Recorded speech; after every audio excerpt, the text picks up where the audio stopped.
Vitória, Espírito Santo, 6 de agosto de 2022, uma manhã de sábado.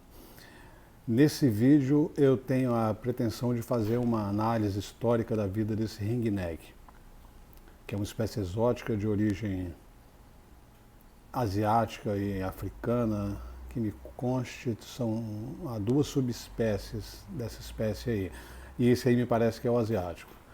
Bem, esse indivíduo é um macho, eu sei porque tem a coleira que surgiu nele depois de um tempo que ele passou a frequentar a nossa casa.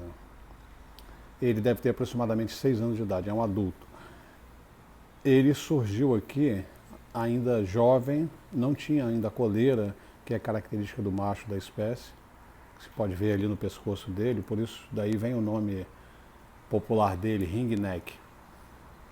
E ele surgiu aqui espontaneamente um belo dia, eu alimentei e ele passou a voltar todos os dias, religiosamente, por 5 anos. Um belo dia ele se ausentou, ficou quase um ano sem aparecer, depois voltou a frequentar esporadicamente aqui a nossa casa, sempre no final da tarde, e de poucos dias para cá ele voltou a nos frequentar diariamente. No final da tarde, esse já é o segundo dia que ele aparece de manhã. Hoje ele chegou às 5 da manhã e agora já é quase meio-dia. Ele não reda pé daqui e ele tem um motivo para isso. O motivo é aquela tampinha de caixinha de leite longa-vida que ali está. Eu vou tentar explicar o que está acontecendo, mas não sem antes fazer um histórico da vida dele e a minha interpretação em cima disso aí. Nós tendemos a achar que esses animais se apegam a nós, que eles desenvolvem afeto por nós. Talvez isso aconteça, mas eu estou mais inclinado a achar que eles se comportam conforme estão programados. Ou seja, ele quando surgiu aqui, ele era um jovem adulto. E ele passou a desfrutar de nossa companhia, talvez nos vendo como tutores, como pais, né, sei lá. Porque os jovens, assim que se saem do ninho, antes de se emanciparem totalmente, eles passam um período com os pais, que é um período de aprendizado. Eles vão achar onde é que estão as fontes de alimento, onde é que estão as árvores nativas, para que eles possam seguir visitando-os ao longo da vida. Então eles memorizam aquilo ali e isso, eles dependem disso para sobreviver, porque eles precisam achar o alimento nos locais certos, nas épocas certas, porque as frutas ocorrem somente uma vez por ano, geralmente. Eles têm que saber o mês de ocorrência delas e o local onde estão as fruteiras, e tudo isso eles aprendem com os pais. Então, na minha interpretação, foi conveniente para ele conviver conosco no começo da vida adulta dele, porque talvez eles nos vissem como pais, né? E é do instinto dele estar acompanhado no começo da vida adulta dele. Depois de algum tempo, ele sentindo-se adulto já, ele sumiu daqui e foi em busca de uma parceira e ficou vagando aí pela cidade de Vitória. E aconteceu uma coincidência incrível, que ele aqui num raio enorme que ele frequenta, que ele provavelmente voa até bastante longe, calhou dele escolher como dormitório a escola do meu filho, que fica a 2 quilômetros de distância daqui. Um belo dia eu me deparei com ele lá, ou melhor, me deparei com o ringneck gritando, e ao me aproximar, ele desceu de onde estava e pousou em mim. E aí eu percebi que era ele, ou seja, foi uma coincidência muito grande.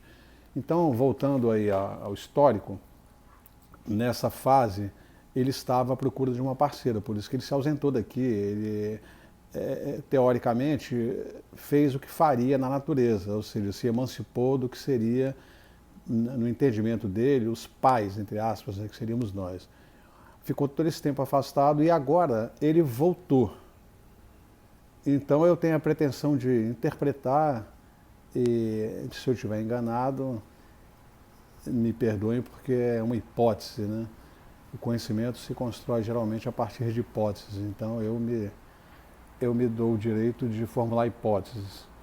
E se alguém puder ajudar, tiver uma outra instrução, fique à vontade para me corrigir.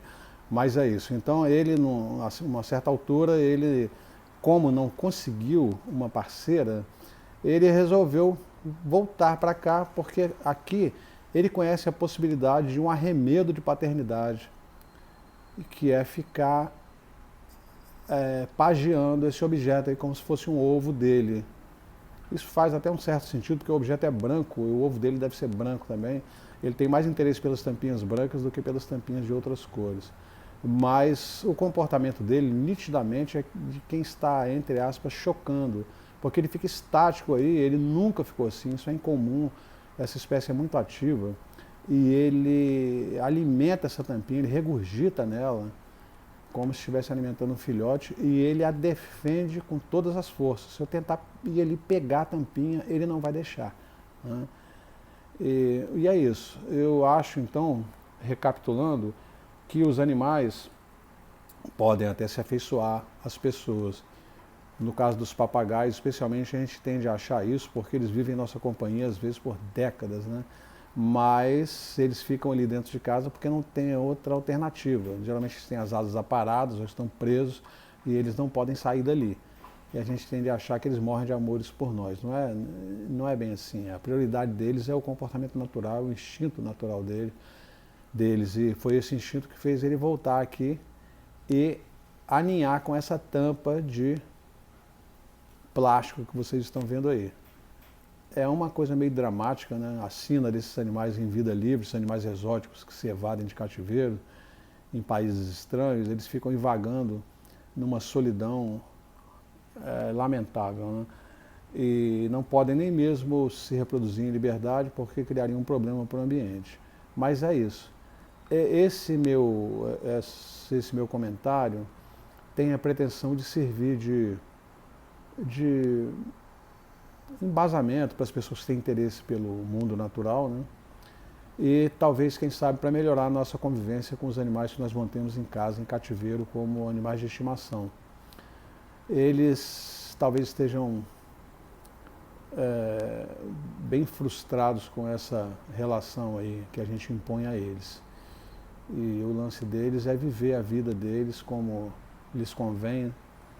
E ele está fazendo aqui um arremedo disso. Dá muita pena, porque ele está aí apático, ele talvez esteja esperando nascer alguma coisa dali, o que não vai acontecer, né?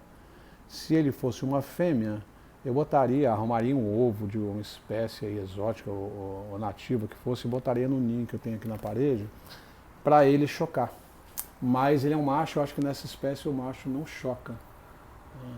Aí eu fiz esse abrigo originalmente para uma espécie de coruja silvestre. Eu vou passar lá por fora para visualizar melhor.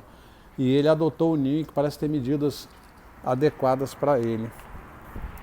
Mas, bem, eu não vou fazer isso porque ele não vai chocar. Aí, tá aí o ninho, né?